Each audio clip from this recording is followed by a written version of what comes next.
Hey, good morning. Scott Luton right here with you on This Week in Business History. Welcome to today's show. We've got a wonderful episode teed up. We've already had a blast on the pre-show. We should have been recording that, but we've got a great guest from an outstanding organization, amongst others, that are really making their mark. So stay tuned for a highly informative and intriguing conversation. Hey, quick programming note. If you enjoyed this episode, be sure to find us wherever you get your podcasts from. Find us across social media, including YouTube. And hey, we love hearing from our listeners, so we'd welcome your feedback. So with no further ado, I want to introduce and bring in our featured guest here today. She's a lawyer, teacher, coach, author, empowerment, self-defense instructor. We'll find out a lot more about that. Our guest is a regular opinion columnist for the Pasadena Weekly, the Huffington Post, and other publications. She served as UN Press Corps credentialed journalist and delegate for big-time United Nations conferences such as the Women's Conference in Beijing and the Conference Against Racism in South Africa. Our multifaceted guest has written plays, books, documentaries, so much more, and has served in a wide variety of leadership and board-level roles for many organizations. Chief amongst them is the National Women's History Alliance, where we met. And it is at NWHA where she's found a home for her lifelong study and passion and love of women's history. So no further ado, let's welcome in Ellen Snortland. Ellen, how are you doing? I'm doing great. I'm so happy to be on a history program. It's like, hey, you know what? Us history nerds need to hang together. You know what? We were separated earlier. I feel like we're a lot of kindred spirits and camaraderie here already. Absolutely. It's important for history nerds to be well represented in any population, and I can't wait to hear your POV here today. So, all right. So before we get to the heavy lifting and get to a lot of the topics we're going to talk about, let's get to know Ellen better. So tell us, Ellen, if you would, where'd you grow up, and give us a couple anecdotes from your upbringing? Well, I grew up in South Dakota, spent my summers in North Dakota, where my parents came from. And I was basically raised as a Norwegian American because a lot of the little towns in North Dakota, especially, had communities that were based on wherever they came from when they homesteaded the prairies up there. And so they tend to all kind of clump together, and the Norwegians go to the Norwegian town and the German Russians go to the German Russian town, et cetera, et cetera. So I didn't think there was anything peculiar about being a Norwegian American until I moved to California. And I'm going, what accent? What are you talking about? you know, and all the jokes in a Norwegian American community are dumb blonde jokes, except some of the dumb blondes are men because we're all blonde. So, so from a culture standpoint, Norwegian American home, from either traditions or food, or what's one thing that when you look back was special about that upbringing? Well, we ate a lot of Norwegian food, especially around holidays. The Norwegian foods that we ate were traditionally peasant foods. Like the Norwegian relatives I still have in Norway wouldn't eat them to save their life because, wow, most kind of comfort foods from any country generally tend to be poor people's food.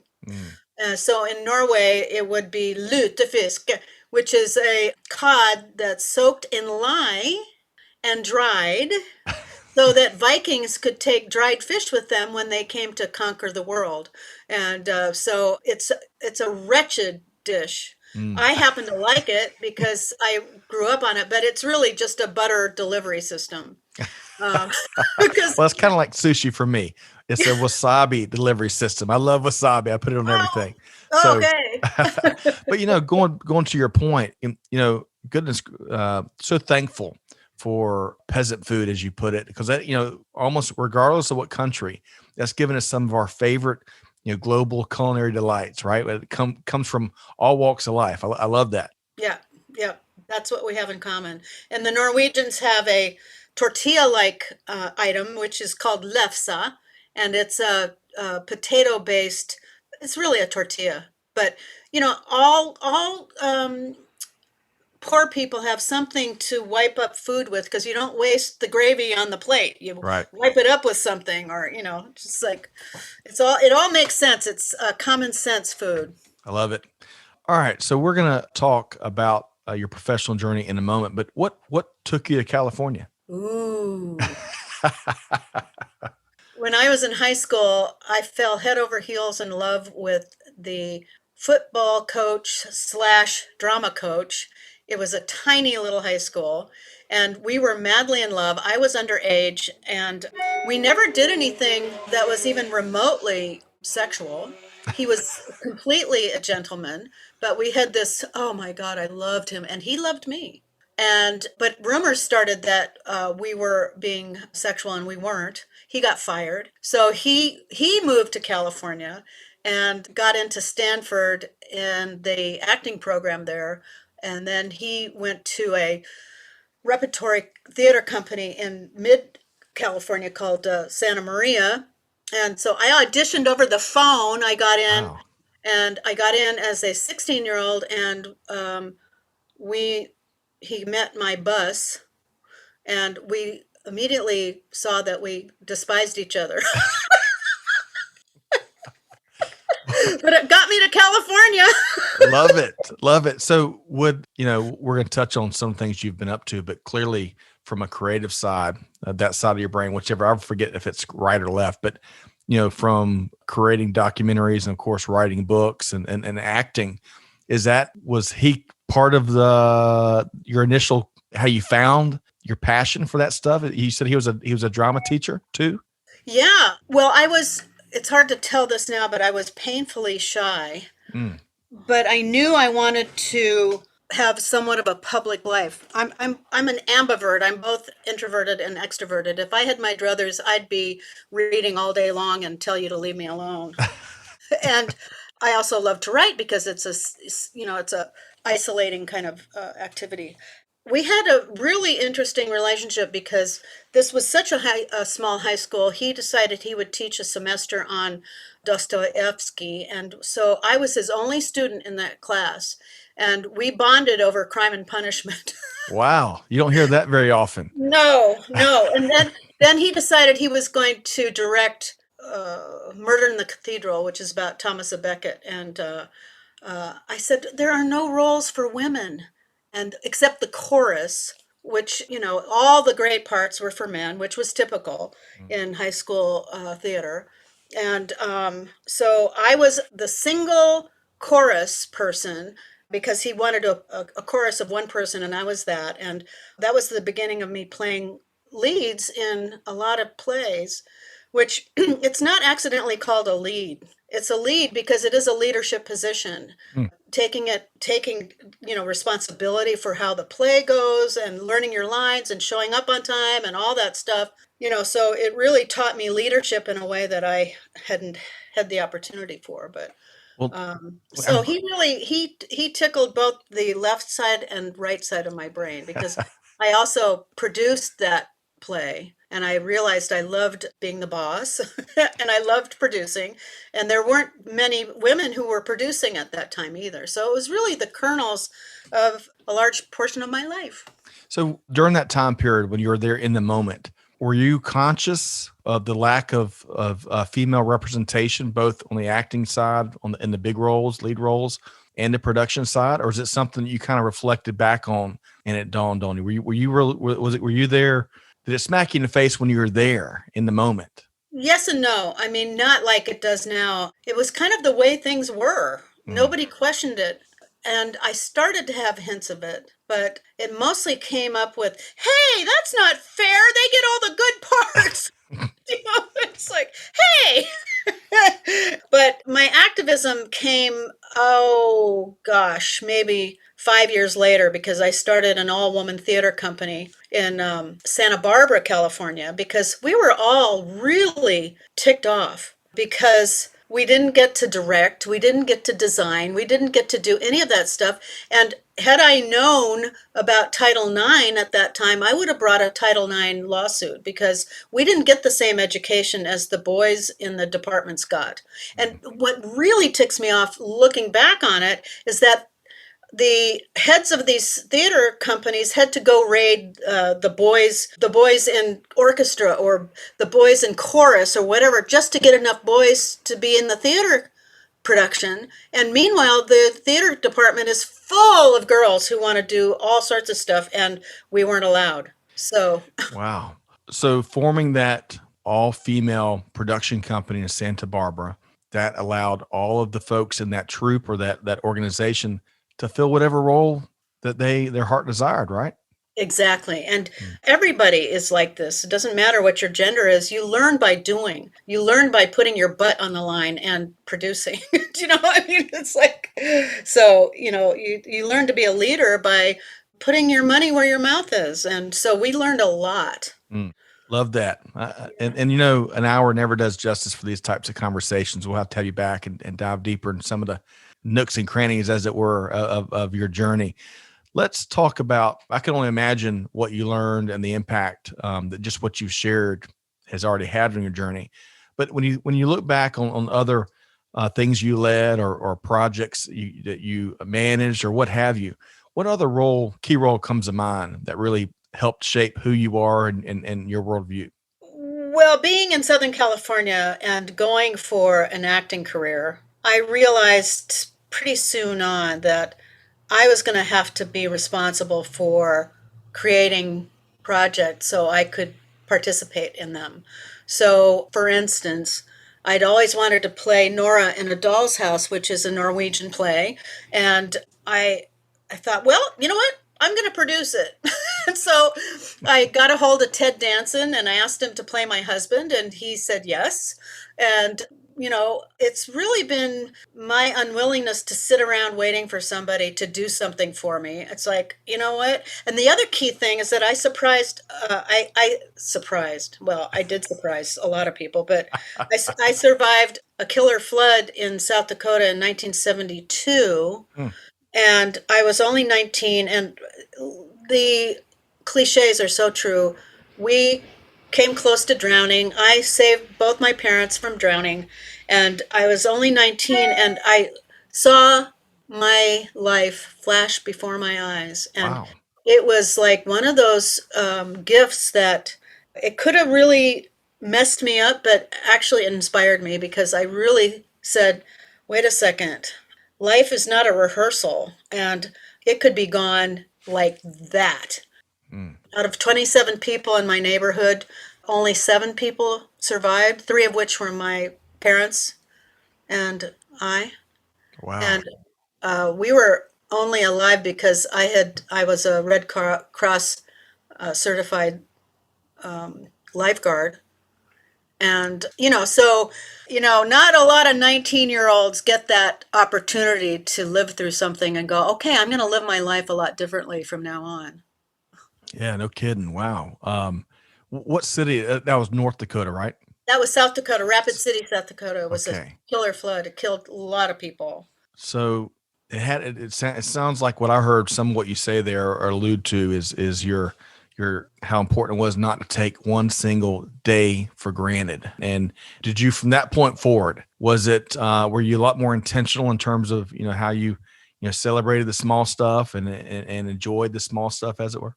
Yeah, and double dog daring myself to take something on that ordinarily I wouldn't have. Mm. Like, Mm. who was I to start a theater company in Los Angeles? And who was I to call Ted Danson up and say, would you play my husband in a Norwegian play? I mean, the word encourage is very important. Encouraging somebody, encouraging yourself, because it's so easy to chicken out and to say, I'm not important enough, or I'm not this enough, or whatever. You know what? This is it. Be here now. I love that. And I completely agree with you. You never know what word or phrase or sentence or conversation you might be having or you might be sharing that gives someone else that encouragement to keep moving on. And that's some of what I'm hearing. And I love how your zest for life and how emboldened you to chase whatever passion you had and address and even target the injustices that clearly were rampant and still, unfortunately, to this day are still everywhere. Yeah. All right. So before we this is so good, Ellen. I've got about 18 pages of notes already. Oh. Before we get to your eureka moment, any other key positions? I know it's so tough to boil it down. It was so tough to come up with a credible introduction for you, given everything you've done. But what other position comes to mind that really shaped how you view the world? Oh my goodness. Well, one of the things that I learned early on was that corporations, people who were presidents of things were just people. I'm of two worlds. I was raised to be an executive's wife. I was not raised to be an executive because that was the way my parents were, and that was their world, not mine. And so they didn't quite know how to relate to me in some ways. But on the other hand, they were both going, "Yeah, okay, that doesn't make sense to us, but you go." And Love so that. one of the things I did was I am a talented baker, and I made lots of Norwegian baked items, which for people in Southern California were pretty exotic. I mean, they're labor intensive pastries and stuff like that. And I brought some into a group of people that I was working with, and one of them said, "Oh my God, these are amazing. Do you want me to introduce you to the food person at Carter Hawley Hale?" Which I didn't know what that was. Turned out they were what would the word be for? They were basically the clearinghouse for Neiman Marcus and Bloomingdale's and a Right. lot of really big companies. And I said, "Sure, why not?" This is after the flood and everything. And it's like I've been a yes, I'll do that person. And so I stayed up all night and I made these incredible desserts. And I went like to the 40th floor of this skyscraper downtown. And I walked in with this beautiful sterling silver tray with all these goodies on it. And I walked in, and the man saw the tray and a tear came down his face. And he said, Wow. "I haven't seen these since my grandma made them." Mm, man, And that I'll tell you, food is just it is just that universal language that it just cuts through anything, and that's it's very special connections that can offer. yeah. So then he picks up the phone and he talks to the purveyor of foods at Neiman Marcus and gets me an appointment like that. And this is a business history podcast, so I had no clue about business, none whatsoever. And I sit down with this hoity-toity buyer at Neiman Marcus, and he takes his placemat and he starts writing out an order. And I'm like, and I hadn't thought about the prices. Wow. I'm not a business person. I'm an arts person. I'm a creation person, and so I agreed to a price that ended up costing me money. Wow. But still, you were able to claim you did business with Neiman Marcus, and they Yeah. wanted your artisan product, right? Yes. How Yes. cool was that? Yeah. So, let's talk eureka moments for a minute. It's one of our favorite questions to ask folks. And whether it's, a recent eureka moment or something you've already shared some of your learnings from your earlier aspects of your journey. What else can you, when you think back, what else really stands as a key lesson learned that maybe changed how you viewed, business or history or how you viewed, your purpose maybe? What comes to mind? Well, so just to tie up the Neiman Marcus Yeah.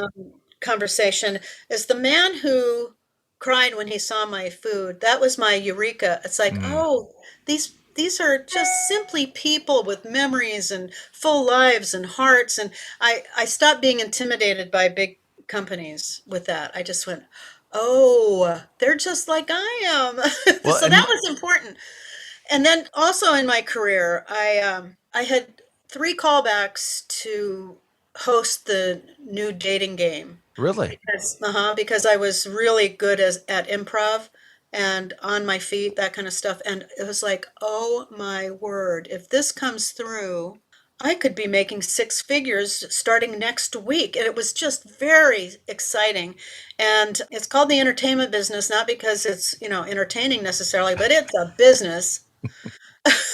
And I went for my fourth meeting, and the man looks at me and goes, "We are so sorry, but the last woman we tried just didn't work out." Wow. And I was stunned, at a loss for words. And man, if the rest of the business world went off whether if the last man had worked out or not, they wouldn't be hiring any men either. It's like, Right. So I just went, so I represent all women all of a sudden. Mm, And I didn't sign up for that. mm. I signed up to be the best individual I possibly could be. But then the eureka part of that was I do represent, until we have equality for women and people of color and everything, we all represent each other, Mm. whether we want to or not. Wow. So, the last woman we tried just didn't work out. So that broad screwed up my employment opportunity. It's Well, like, I hope I that didn't even know her. that experience and you sharing that experience since that time, I'm hoping, we always look for silver linings. I mean, whether it's a pandemic or whether it's, we hear about experiences like you're sharing and, despite the disappointment right then and the disappointment that doesn't even do it justice, the foolishness and the short-sightedness and the sexist perspective of that conversation you had. I bet how you've used that experience and share with others, you've turned that really negative experience into hopefully a lot of learnings for many others. Oh, absolutely, absolutely. And that was a nice guy, Mm. and he just didn't understand what nonsense that was to say it out loud to me like I was supposed to go, "Oh, okay." It's like, and he probably wouldn't say that 30 years later because Right. he'd understand how absurd it was. But at the time, the climate, the soup we were swimming in, it was, and I had another experience like that where I was directing for a show called, and again, very few women got to direct, maybe point 1 point, I don't Mm. know. It was a very, very small percentage of women got to direct TV or films. And I got to direct for a Fox show called Totally Hidden Video. Hmm. And I was the crew's favorite director. I was also the cast's favorite director. But somebody in the executive suite took umbrage at me being there. I was the only woman that was behind the camera. And he just didn't like me. I'd never even met him. I still haven't ever met him. And so my supervising producer called me in because I wasn't getting scheduled for shoots anymore. And I called him up and I said, "Hey, what's going on?" So he said, "You better come in." And so I went in and I wish I'd had a tape recorder. He shuts the door and he says, "Well, so and so does not like you." And I said, "I don't even know so and so." And he says, "Yeah, I know." And I said, "Is there a specific complaint?" And he said, "Yeah, you don't get enough jiggle." And I said, "What Wow. is that? What does that mean?" And he said, "Well, jiggle is when the other directors have downtime in between hidden camera bits, they surreptitiously take shots of women's breasts and women's butts as they walk by without having to get permission because they're not identifying the person." And I said, "It wouldn't even occur to me to do that. To first of all, invade somebody's privacy like that, and secondly, I'm into dogs, so if I were going to take surreptitious pictures, it would be of the cute doggies." Bucco and Bella as proof of that. Yes, yes. And he said, "Well, I'm sorry because you're a really good director." And that broke my heart more than anything, I think, because I had found my niche. Generally, when there's trouble for a woman director, it's because the crew doesn't like her. And I'm a real team player. I was bringing up young female production assistants, and, I'm fun. And I made my sets fun. And everybody really appreciated that. But that executive just hated my guts. Wow. I can't imagine. Like you said, you wish you had a tape recorder. Yeah, I can't even, it doesn't even feel like reality when I hear I know. conversations like that so deeply impact talented, all people's career prospects and journey. I can only imagine how crushing that was. And especially the lack of reasoning behind it. It's crazy. And if I'd gotten Jiggle, then he would have made me wrong for that because he would have accused me of not being a straight person or whatever. I mean, it was just like he was just cruising for something. Mm. Well, I want to move. So there's lots of books and other creative outlets, documentaries that you've created, and I want to talk about one in particular that hasn't been released just yet. and it's called "Biting the Hands That Squeeze Us." And talk about a title that really brings you in. So tell us, if you would, a couple of maybe a key takeaways. First off, when do you think it will be? Tell us the story about getting it released first, maybe. Okay, well, there is a saying, and I don't know who started it, maybe Stephen King, I'm not sure, but it's kill your darlings, which means people, writers especially, can get so attached to the way they wrote something or titles or whatever. And I started writing this, 3 years ago, and it was going to be a collection of anecdotes about what happened to me as a woman in entertainment and media, that anecdote being one of them. And because it wasn't violent, but it was violent toward my stature as a person in the entertainment industry. It was violent toward my economic status to all of a sudden be let go because of that, So biting is a theme that goes throughout my creative career, because biting is a really great boundary, but it doesn't necessarily damage somebody beyond belief. Mm. I am going to get around to your question. Yeah, no. This is, this is for me. This is a foreign world, and I really love it. It's such a big blind spot. I mean, all of my content has been focused just on kind of one medium, which is podcasting, which Right. is very prevalent these days. So it's very intriguing, and I bet for our listeners too, for so many of our listeners that also haven't, been in the entertainment industry, and to hear these experiences, even though some of the experiences that you're sharing are disappointing, to hear that goes on with the territory, but it's intriguing to hear someone in the in the entertainment industry share their journey, especially with given what you have gotten accomplished. So, Right. kill your darlings. That's going to be. We might have found our title. Whoever we borrowed that from. I love that. Well, so I love the title so much. I was reluctant to have my book take a different tack. And remind me to get back to biting and why it's Yeah, so important sure. to me. But I am now taking a completely different tack, and it's a memoir that is made up of letters to my late father and sharing my experiences. Mm. And because he was born in 1913, and he encouraged me every single step of the way, and I was a daddy's girl, and he loved my guts. He said, "You have more guts than a packing plant." And he loved that, but I was certainly not cut of the same cloth as the women in his generation. And a lot of times he was like, "Ooh, really? You're going to do that?" And I said, "Yes, I'm going to do that." So We need people like that. We need people yeah, to constantly push that envelope, and yes, because for all the followers that will come through whatever trail they're blazing. So I love that. yeah. So now it's probably going to be biting the hands that squeeze us is probably going to be the name of a chapter within that book, and I'm going to call it probably Dear Snook. That was his nickname, because I Googled Dear Daddy, and ooh, really ucky, like motorcycle erotica. And ooh, it was just like, ooh, no, no, no, no, no, no, no, no, no. So I Dear don't think Snook. yes. Dear Snook, it is. Uh, well, are they, so this book that's going to be comprised of letters written to your late father, Snook, are they, will they be all based on real letters, or will it be a mix of letters you wrote and some experiences maybe you didn't document? Well, yeah. I mean, for instance, the letters I'm writing to him are right now is like, I think of my dad every day, and I pretend I'm carrying him around on my shoulder because I know how much he would enjoy my life.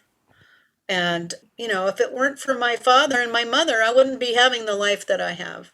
So the letters are, "Dear Daddy, this weekend we're going to go to a Greek restaurant that you would love." So that same letter goes, "Oh, I don't think I told you I was invited to give a sermon at the church that my friend is a minister at, because she needed a day off. So I gave the sermon this last Sunday, and I hope you enjoy it." And then I have the sermon. Mm. So the sermon is introduced kind of by the letter to my father. I don't know if that makes sense, I but I love it. I think, and look, you're the expert here, but when I hear you describe that, it gives you so much leeway artistically and creatively to share all sorts of experiences that I bet Snook would really, really appreciate just in a little bit I know. So I yeah. love it. So I'm looking forward to that, and we'll have to have you back on when you publish it and share some of those letters. So Oh, I let's, wanted to get back to biting. I'm yeah, sorry. please, yeah. Okay. So, I teach self-defense and I'm Well, before you move forward, when you say that, because I'm glad you brought that up, are you talking about in the sense of, I took a Zen Shotokai, a form of karate as a kid. uh-huh. Is that the type of self defense we're talking about, based on hand to hand, physical self defense? I teach hand-to-hand combat, yes, Okay, but not based on any of the martial arts because this is something else a lot of people don't think about. And that is almost all the martial arts were created by men for men and mm, men's circumstances and men's bodies. mm, And the people who attack women and kids are not honorable people. They don't follow any particular protocols or rules of martial arts. They sneak up on you, they attack you from the back. They are completely dishonorable people. Now, mm. that said, I encourage people to take martial arts, but that's not what we teach. We teach dirty street fighting, and because the people who attack us are dirty street people, Mm. and often there's somebody we live with.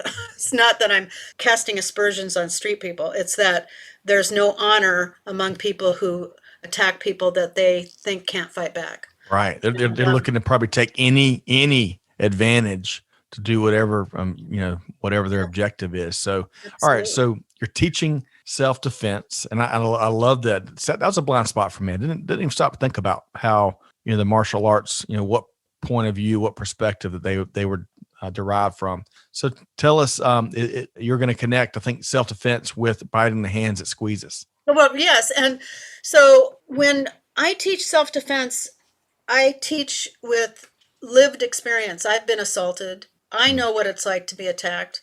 I know what it's like to be walking around in a woman's body in this world and constantly having to deal with. It doesn't happen now that I'm older, but when I was younger, of groping and whistling and making sounds, and it was like walking in a world that most of my men friends had no clue about because it didn't happen to them. So if it didn't happen to them, it must not happen. Right. Well, those guys that were doing that, they didn't do it in front of nice men. And so one of the things I teach is that, look, if you're walking down the street and you happen upon a dog that's growling and snarling and you see the hackles are up on the back of their necks, what do? Well, you back away, you cross the street, you avoid them, you listen to them, but what don't you do? You don't check to see if it's a male or a female Mm. and then go, oh, well, True. that's just a girl dog. I'm going to go in there and pet it. No, you don't. You do not, because that female dog is just as potentially dangerous as the male. But we've gendered danger to such a point that the people that attack women assume that there will be no consequences from that female. Right. And we've trained females to be so afraid of threatening males that they assume there's nothing they can do. So we've really objectified men and we've objectified women because the truth is men are just people. They're just people. Sure. Just going back to your point about presidents, hey, they're just people. They're not on a platform. They put their clothes on the same way that anyone else puts their clothes on. That's So right. Right. excellent point. Yeah, so the action movies, as much as I enjoy a good action movie as anyone else, they have solidified the danger that men pose to such a degree that it's mythical. We assume that men are cyborgs or that they can take a fire extinguisher to the head and get right back up. I mean, and the action movies escalate, so the level of violence escalates. Mm. And it just looks like, boy, there's no way that I could defend myself. And it's not even like those things are thought about. Right. We Sure. we accept them, even though at some intellectual level we go, oh, that's choreographed, that's not real. But the impact of it sits at a different place than our intellect. Right. So Especially when you see it time and time and time again, it's that subconscious reinforcement, which can be so dangerous when I would assume I've never been the victim of an assault, but if instantly, to your point, you don't believe in your ability to fight back and to stave off the attack, options and outcomes will be limited, and that's probably a pretty dangerous aspect. So, yeah, absolutely. and to your, I'm on your website now. Which one? Beauty, I know. Yes. Beautybitesbeast.com. Yes. And I've got, speaking of assault, I see your factoid you've got here. The World Health Organization conservatively estimates that 1 in 3 women worldwide have experienced gender-based violence in their lifetimes. Yeah. And people in the development world know that is a very low estimate. Mm-hmm. Holy cow. I've just shared with you. I'm however many. We don't date ourselves here. My partner, Greg White, says nothing over 2 decades is our rule of thumb. But, for me to have gone through my entire life without, having been assaulted, to hear that 1 in 3 number globally, it instantly brings such a far more important element to what you're doing in the self-defense training. So, yeah, we don't talk about it. Women don't share with each other necessarily about it. Probably not. Now, I grew up in a family with 3 daughters. I'm the youngest one. My eldest sister just passed away this past year, and all 3 of us have been assaulted. So that's 3 for 3. And I wow. didn't know about my sister's assault until 2 years ago when here I am. This is my field, is violence prevention. She didn't really tell me until 2 years ago. Man.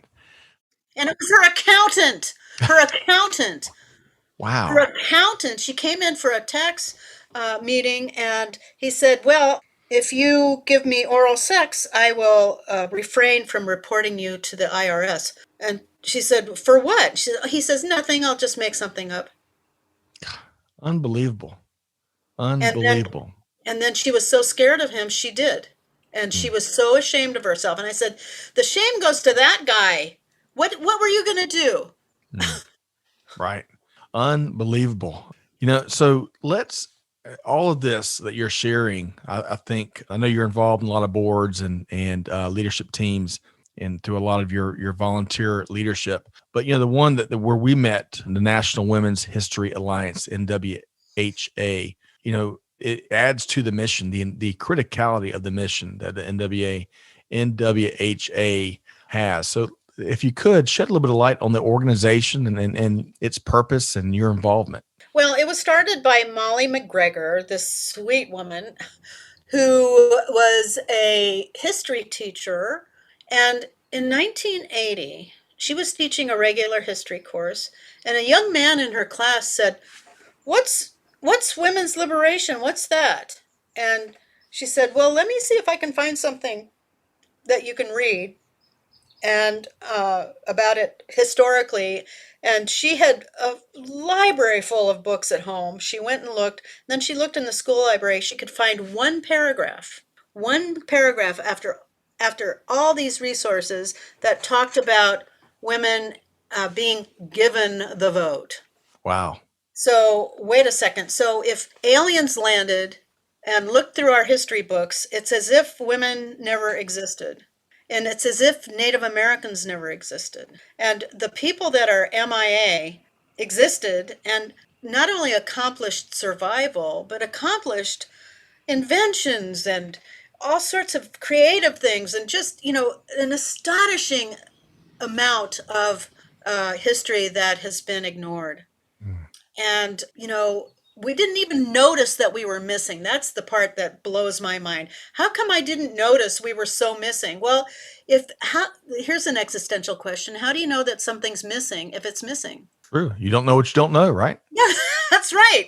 That's right. So she started jumping into it and delving into it. And then eventually she got other people to participate with her. And that was in Santa Rosa, California. And this is And Molly, right? This is the Molly, founder of the National NWA. Women's History Yeah. Alliance. Hmm. And then she got together with a bunch of sisters, as it turned out, and petitioned Congress to make the month of March Women's History Month. And that was in 1987. It took 7 years to do that, but we did it. I wasn't involved yet. And, you know, so we are alive and doing what we do because there's such a gap. And our store provides curriculum and balloons and fun stuff for kids, boys too. Boys need to know women's history Right. because they're raised to think that we're not of much consequence. And that's not their fault, and there was a time, for instance, my father, he loved Eleanor Roosevelt and he loved Amelia Earhart, and he looked up to women as something other than just sex objects. He followed Amelia Earhart's journeys, and the whole country cared about what happened when Right. she went missing. I mean, little boys too. And so the sexualization of women has damaged our esteem in the eyes of the public, in my humble opinion. But to have women valued only for their jiggle does a disservice to not only them, but to boys and men. And Mhm. so, and here is a heartbreaking story about Amelia Earhart. There were not a lot of ham radio operators that were girls. They were Right. discouraged from staying away from things like that. And a little girl got an SOS from what was Amelia Earhart's plane. And she called I guess it was what's the call? What was the aviator, the FAA, Yes. Yes. or whatever it was called at the time, and said, "I've gotten an SOS, and I believe it's Mrs. Putnam's airplane," because she was married to George Putnam, Hmm. and they ignored it because it was a girl. Wow. Unbelievable. And as we all know, to this day, we haven't really found out with overwhelming scientific proof exactly what took place. It is a fascinating individual, Amelia Earhart, and the story only adds to the intrigue. But gosh, talk about the bravery to jump into aircraft solo or just with a co-pilot and do the things she did. Oh, Fred Noonan was her navigator and a Right. drunk. That's right. So, Yeah. gee, getting on a plane with a Co- drunk navigator, what could happen? That's a good point. That is a good point. And I shouldn't have said co-pilot. Well, going back to the challenge you illustrated, it is frustrating. So what do we, beyond supporting, getting involved, and by the way, to our listeners, the NWHA is a wonderful site beyond what Ellen here has shared. It's a great site. If you like research and you like milestones, you don't get enough of what they cover on this site elsewhere. And that's a shame. But y'all check that out let's say, National Women's History Alliance.org is the URL. And we'll include that in the show notes. But Ellen, go back to, we're going to move forward here in a minute. We're going to talk about other inspiring women that you've really enjoyed throughout business history. But if you're speaking right now, we've got our community is a business one, right? Community business leaders, organizational leaders. If you had their captive audience for just a couple of minutes, which is more than what we get here in the goldfish era, right? 7 seconds and the folks are gone. But what would your advice be if they really want to enable opportunities for all and really help create more inclusive talent pipelines into all industries? What advice would you share? Well, it's two-pronged. One prong is to wake up men to what they could possibly be missing, because it's not just women there for women's sake. Two is to wake up women that they don't have to be perfect to fit into a culture. Women are so afraid of failing and looking stupid that they don't allow themselves to go for it. And men don't understand that women bring something special to the table. If they're allowed, if they create a safe enough space without sexual harassment, without, bullying, I'm going to give you Yeah, two please. anecdotes. Everybody knows who Ben Mhm. Franklin was. Ben Franklin was aware of the impact of the Iroquois nation when the founding fathers were putting together the Constitution. And he understood that the Iroquois, their real name is Haudenosaunee, by the way. They didn't call themselves the Iroquois. That was the French name for the the extensive nation. It was a confederation of 6 or 7 tribes in northern New York and in the south corner of Canada, and they had had a working democracy for 1,000 Wow. years. 1,000 years of a very successful democracy. Why? Because the clan mothers noticed that they were decimating each other. The nations were fighting so much that the women said, cut it out. We have got to come together and create a way to govern ourselves that we're not killing each other. Come on. So they developed a democracy where women had as much of a say in how things go as the men did. And Ben Franklin knew about their democracy. He had Iroquois elders come to Philadelphia to advise the founding fathers on creating a democracy. The chiefs walked in, looked around, and the first thing they said was, where are the Wow. women? Where are the women? So that's been my mantra too. And I will invite men business owners, business partners to adopt that mantra and ask, where are the women? Where are they? Love that. I love. You're that's the first time I've ever heard that story, and the story is a good one. But the power of that question is even better. So I really appreciate you sharing that. But you said you had one mother. You had two anecdotes. Ah, what was it? Well, so we were Oh, asking. well, it has to do with women's fear, and these are all generalizations, but women's fear of failure. I was a adjunct faculty member at Cal State LA, and I had huge classes, and I would pose a question, and inevitably the young men would raise their hands, and the young women did not. And so I said, I'm going to stand here until the women raise their hands. And I'm not going to do anything until women raise their hands. So they're kind of like, and I said, what your brothers have that you don't have is they are not afraid that they're going to represent all men if they answer incorrectly. And they are not afraid to fail on behalf of themselves or their brothers. They never have to deal with, oh, gee, if I look stupid, it's going to make all men look stupid. And, you know, that is a huge Right. burden. Like the last woman we had didn't work out.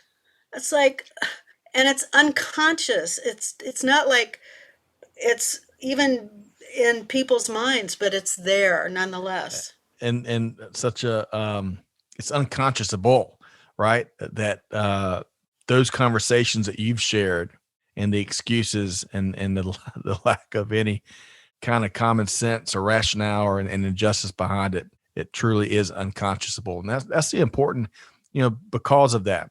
And what I've learned just from my personal journey is, based on where you grew up in South and North Dakota, right? And so what was taking place there is what you knew, right? Well, we all come up in different spots and we have different blind spots, right?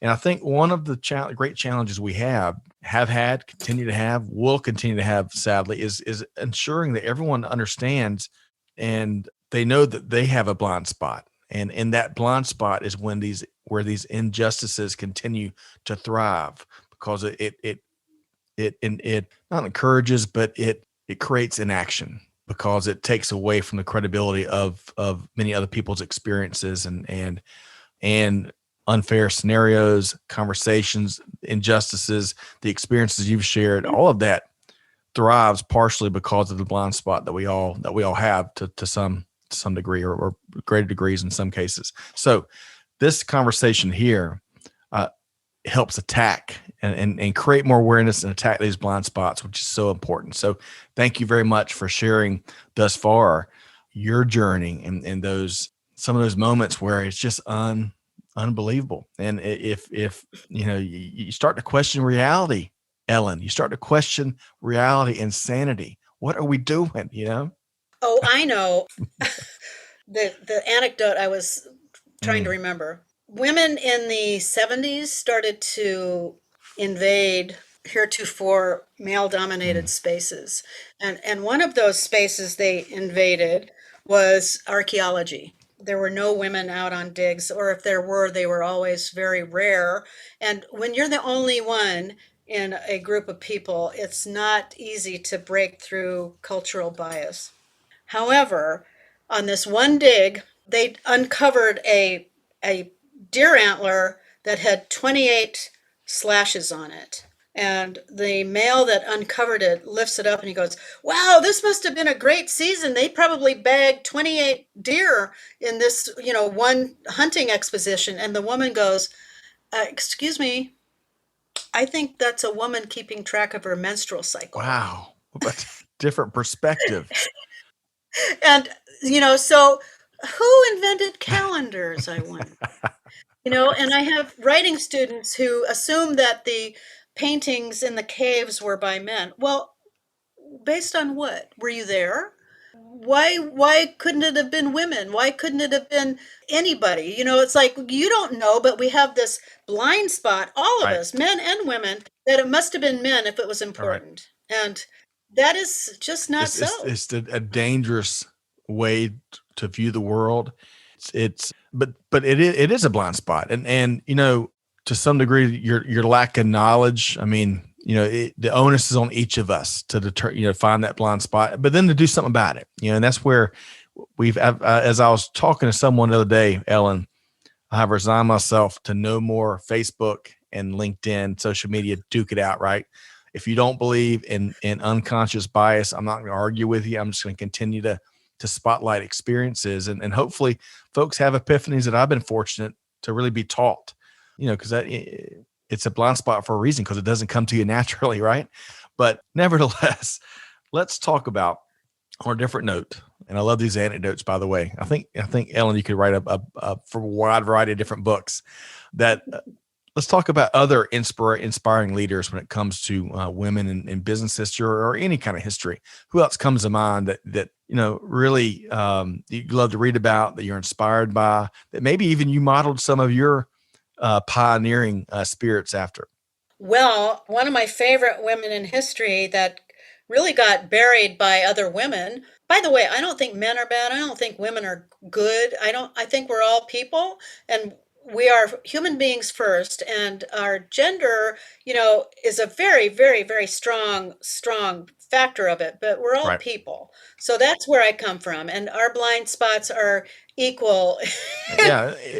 And it's not a personal Right. flaw. Everybody has them. No, It doesn't that's matter. right. Whatever walk of life, everyone has it. And I think the important thing, and just not your words, my words, what I have learned from folks that really have moved the needle the most in different educational and eureka moments is folks that they're not criminalizing. No one is the enemy, right? And they're not That's right. attacking men, because they know, as you said it a little while ago, men have to be part of the solution that create opportunities for all, and to address in a meaningful and a positive way the injustices that are part of society. Right. So I appreciate Right. where you come from, and thanks for that clarification. Yeah, and it's demonizing each other is not going to get us Right. anywhere. Has it worked so far? No, not so much. So, a woman named Matilda Joslyn Gage. Oh my word. We are impacted by her today because her son-in-law was L. Frank Baum, Yeah. the author of The Wizard of Oz. And it's not an accident that the protagonist of one of the most important movies in all our lives was a little girl, because Matilda Joslyn Gage impacted L. Frank Baum. Her daughter was married to him, and they used to have very, very long conversations about gender and the role of women and men and all that. And you'll see when you watch Beauty Bites Beast, my documentary, I feature the Wizard of Oz because what does Dorothy do? She slaps the Cowardly Lion on the nose, boop, and he goes, "What did you do that for?" And he jumped out at her to Right. scare her, and she defended herself with a non-lethal physical action. And I forget what she says to him, but we've grown up Right. with that, and that's what I'm teaching women to be able to Love do, that. is to set a boundary. And we have an example of that where she didn't want to hurt him permanently or anything like that, but she wanted to let him know that was not okay. She delivered an immediate consequence, right? So Matilda Joslyn Gage, here's another thing she did. In the commemoration of the Statue of Liberty, no women were invited for the commemoration. And here's this giant woman in the harbor of New York City. No women were invited. There may have been one or two wives of dignitaries, but that I'm was laughing to it. keep from crying. By the way, I it know. is I know. unbelievable. Yeah. So what Matilda did is that she hired a cattle freight boat because that was the only boat she could find that was available, because a lot of people were sailing around Liberty Island to see this big deal, and she she got a cattle boat. It's got cattle crap all over it, and these ladies with their weird shoes and corsets and everything, and they're carrying signs, votes for women. They had horns, and I mean the I love the chutzpah and the willingness to make a Yes. scene that was nonviolent. And Gandhi got his ideas about nonviolent social change from watching women in the United States and in Mm, England. And Gandhi and Martin Luther King stand on the shoulders of mm, women, and they don't get mm. mentioned much. That's a good you point. know Over the last weekend, I think it was, my wife and I watched, my wife Amanda and I watched the National Geographic series called Genius, Aretha. And it's all about Aretha Franklin. And we were at that series. We binged watched it because it was really that good. All the music that was incorporated naturally, and the acting, but more importantly, the story and the history, and all that I didn't know that she had to fight through from childhood. It was just the latest wonderful piece of entertainment, but with purpose, that really reaches out and grabs you, but really informs. These journeys, these incredible journeys that these legendary figures come through, and yes, even some of the non-legendary. Because to your point, as you've alluded a couple times, so many figures, historical figures, many women that made a big impact. They aren't legendary because they weren't recognized, they weren't included, and they weren't documented. So that's a huge challenge as well, and one that I'm really glad to see the NWHA capture. So even the simple things like the birthdays of some of the historical figures, that you may have not learned about. You and Amanda will love Tina, the HBO documentary about Tina Turner. Oh my word. So Oh, good. Oh my goodness. My husband and I watched that we'll the have to other tackle night. that And next. my husband and I are very, very close, and he's my partner in so many things, and he encourages me. I had a great dad, and therefore I picked really great men. I've never had jerk men in my personal life at Well, all. as our regular co-host here at the This Week in Business History, Kelly Barner likes to say, life's too short for jerks. No jerks allowed. So I'm with you. Men, women, doesn't matter. No, So, there are plenty of jerk women too. and your husband's name? Ken Ken Gruberman. Gruberman. All right. Well, shout out to Ken. Big appreciate Yeah. his partnership and role in this journey, this exciting journey of yours. And we're just scratching the surface here. So all right. So it is now. Let's go travel on a little time travel trip here. Let's say it's 2121, 100 years in the future. We're living, as we both know, for the thousandth time, but it's so true. It is cliche. Extraordinary times, right? Very unique times on a number of different fronts. Who do you think, especially when it comes to women leaders and women innovators and pioneers and folks right there in the trenches, fighting through to prevent some, to address some of the injustices, regardless of from what angle? Who are we going to be talking about in 100 years? Oh, I think we'll be talking about Greta Thunberg and Malala. They are on the cutting edge of young people, not just girls, but including girls, in making a ruckus, making a scene, and saying, you know what? this climate change thing, this keeping women in the dark thing does not work. Malala put her life on the line to teach girls to Mm, read. And, as backward as I think the United States is on sexism and racism, we are not the worst in the world. We're not the best in the world either. But that the Taliban is active in keeping girls from getting educated. And see, I look at those girls and go, that might be the girl that cures cancer. That might be the girl that figures out how to replenish the dying uh, fish right. stock in the ocean. That might, we don't know whose lives we're wasting. And Greta, wow, talk about walking her talk. Oh my God.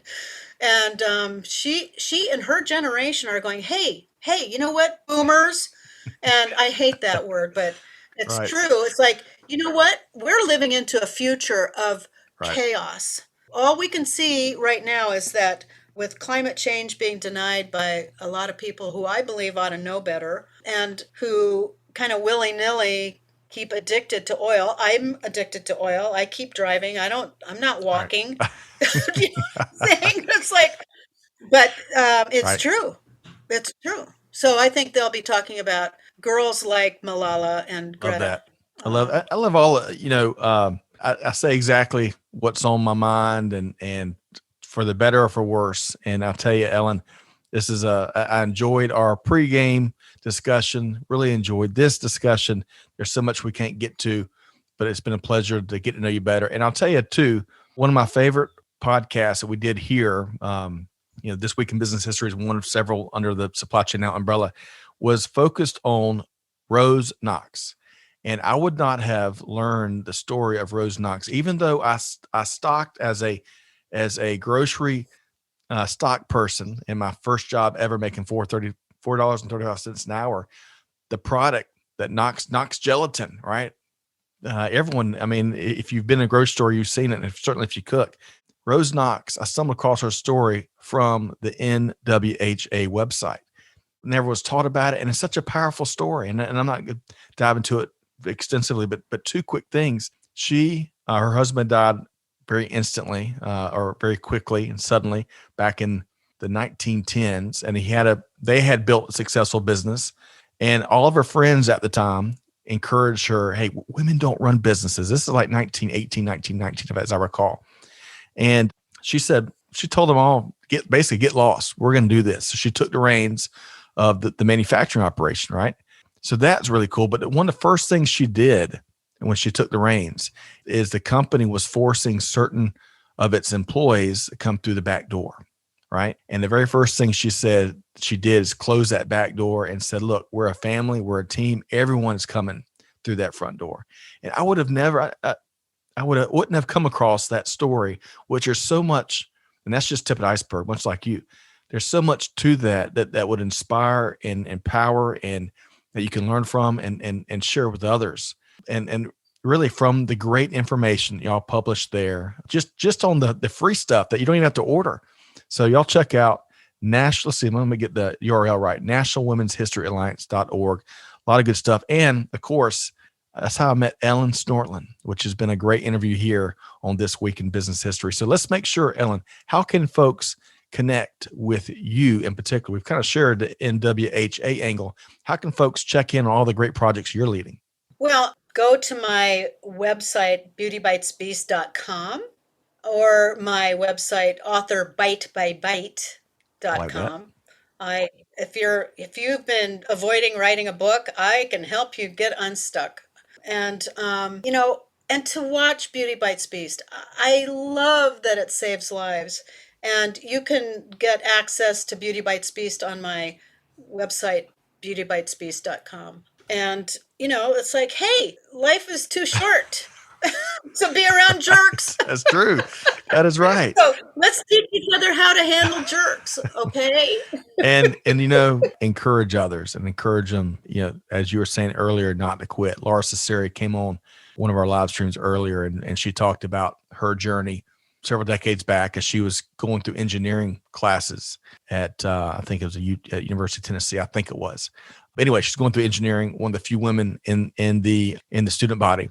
And she had one professor, Ellen, she got a D, and he, in front of the whole class, he held the paper up, her grade, and said, "This is why women should not be engineers."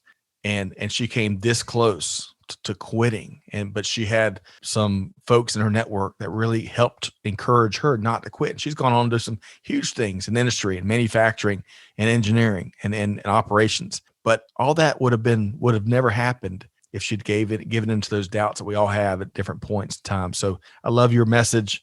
I love so many components of your message. We'll have to have you back. Best of luck with the latest and greatest, the Biting the Hands That Squeeze Us, which will be a chapter of the new book called Dear Snort.